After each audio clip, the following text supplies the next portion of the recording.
Welcome to SV Exam Mantra. In today's practice session, we will discuss 10 very important and new questions based on today's top current affairs. So let's get started without any delay. Here is question 1. Topic: Indian Polity and Constitution. Read this carefully. Which constitutional body is responsible for conducting the special intensive revision of electoral rolls in India? Option A, Ministry of Law and Justice. Option B, Registrar General and Census Commissioner. Option C, Election Commission of India. Option D, Parliament of India. And the correct answer is option C, Election Commission of India. If your answer was correct, your preparation is excellent. If not, no worries, this fact is now permanently locked in your memory. The Election Commission of India is the constitutional body mandated to prepare and revise electoral rolls for all elections to Parliament and state legislatures. Important exam tip: the Election Commission of India is an autonomous constitutional authority responsible for administering election processes in India. It was established on the 25th of January 1950, which is celebrated as National Voters' Day. Moving on to question 2. Focus on this important point about defense and security. Who currently serves as the Union Home Minister of India? Option A, Rajnath Singh. Option B, Amit Shah. Option C, Nirmala Sitharaman. Option D, S. Jaishankar. The correct answer to this question is option B, that is Amit Shah. If your attempt was right, congratulations. If not, don't be disheartened, this is the best opportunity to learn and improve.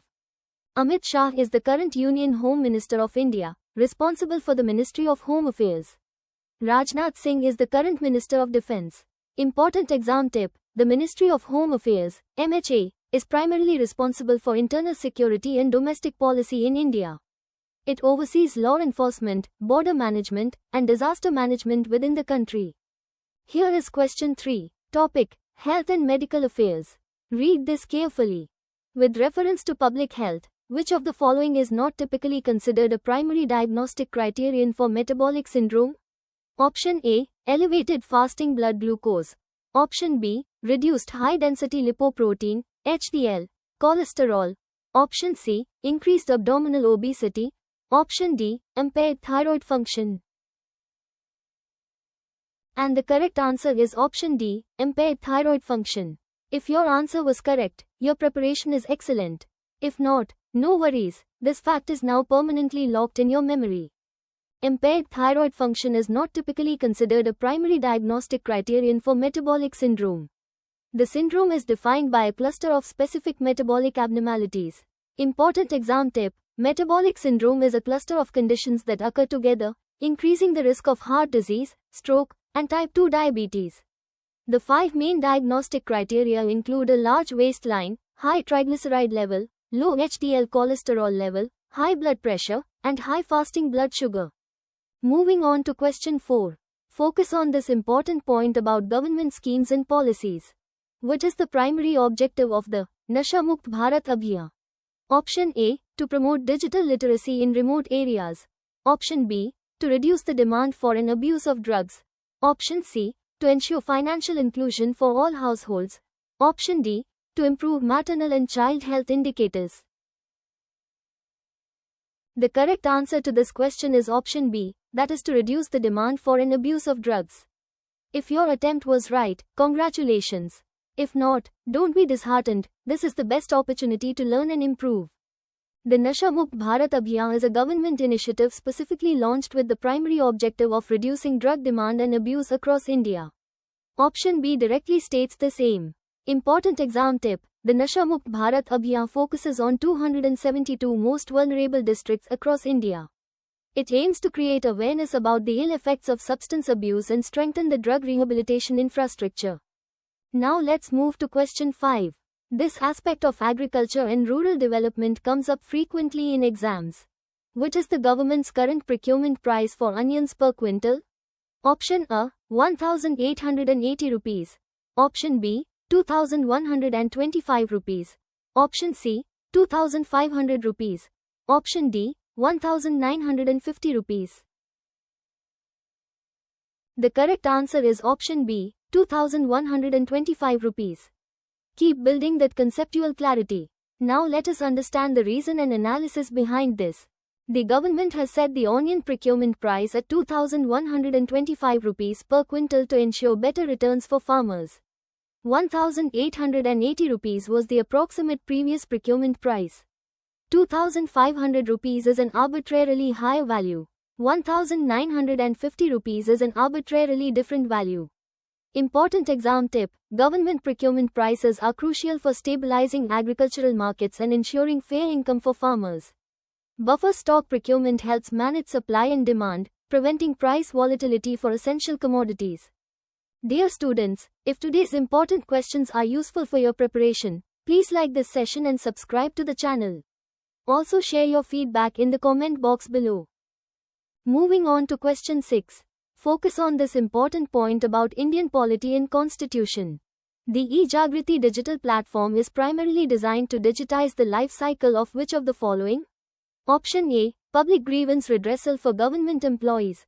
Option B. Consumer complaint resolution. Option C. Online tax filing and refunds. Option D. Healthcare service delivery management. The correct answer to this question is option B, that is consumer complaint resolution. If your attempt was right, congratulations. If not, don't be disheartened, this is the best opportunity to learn and improve. e-Jagriti is a digital platform specifically created to digitize the entire process of consumer complaint resolution. Important exam tip: e-Jagriti operates under the Department of Consumer Affairs. It aims to provide an efficient and transparent mechanism for consumers to file and track their complaints online. Here is question 7. Topic: Government schemes and policies. Read this carefully. What is the full form of UDAN, a government scheme focused on enhancing regional air connectivity in India? Option A, Udyog Desh Ka Aam Nagrik. Option B, Ude Desh Ka Aam Nagrik. Option C, Unnati Desh Ka Aam Nagrik. Option D, Urja Desh Ka Aam Nagrik. And the correct answer is option B, Ude Desh Ka Aam Nagrik. If your answer was correct, your preparation is excellent. If not, no worries, this fact is now permanently locked in your memory. The full form of UDAN is Ude Desh Ka Aam Nagrik, which translates to, Let the Common Citizen Fly. This scheme aims to enhance regional air connectivity. Important exam tip: the UDAN scheme was launched in 2016 under the National Civil Aviation Policy to develop regional aviation markets. It seeks to make air travel affordable and widespread by subsidizing airlines to operate on unserved and underserved routes. Moving on to question 8. Focus on this important point about government schemes and policies. LOCOS, a digital initiative, is primarily designed to support which of the following sectors? Option A, urban infrastructure development. Option B, rural livelihoods. Option C, space research missions. Option D, industrial automation. The correct answer to this question is option B, that is rural livelihoods. If your attempt was right, congratulations. If not, don't be disheartened, this is the best opportunity to learn and improve. LOCOS is a digital backbone specifically introduced to support and enhance rural livelihoods. Important exam tip: digital initiatives like LOCOS are crucial for bridging the urban-rural divide and promoting inclusive growth. They often aim to streamline service delivery and create economic opportunities for rural populations through technology. Here is question 9. Topic: Economy and Finance. Read this carefully. In which district of Rajasthan did Prime Minister Narendra Modi launch development projects worth approximately 1.06 lakh rupees crore? Option A, Jaipur. Option B, Udaipur.